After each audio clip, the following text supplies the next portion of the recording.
नमस्कार दोस्तों, आज के इस प्रयोग में हम देखेंगे कि यदि एक कुंडली में विद्युत धारा प्रवाहित करें और दूसरी कुंडली उसके समीप रखी हो तो उस कुंडली में विद्युत धारा प्रेरित हो जाती है।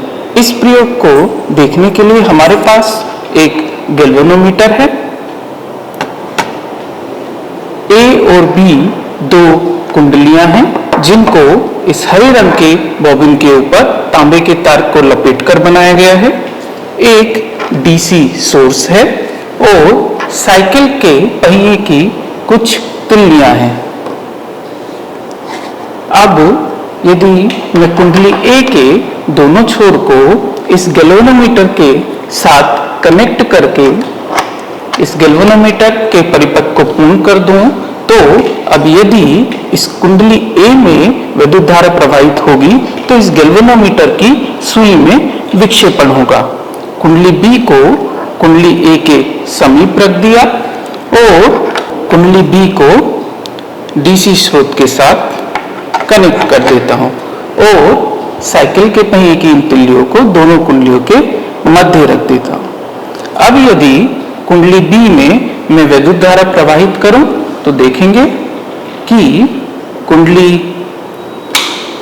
ए में एक ही धारा प्रवाहित होती है जिसकी वजह से गैल्वेनोमीटर में विक्षेपण दिखता है। यदि मैं विद्युत धारा बंद कर दूं तो विक्षेपण फिर से दिखता है, पर किंतु अभी विक्षेपण दूसरी दिशा में दिखता है। यदि बी में विद्युत धारा चालू करूं तो विक्षेपण क्लॉकवाइज और बंद करूं तो विक्षेपण एंटी क्लॉकवाइज दिखता है। तो आपने इस प्रयोग में देखा कि यदि कुंडली बी में धारा प्रवाहित की गई या बंद की गई तो कुंडली ए में विद्युत धारा प्रेरित हो जाती है, जो कि हमें गैल्वेनोमीटर की सुई में हुए विक्षेपण से प्रतीत होती है।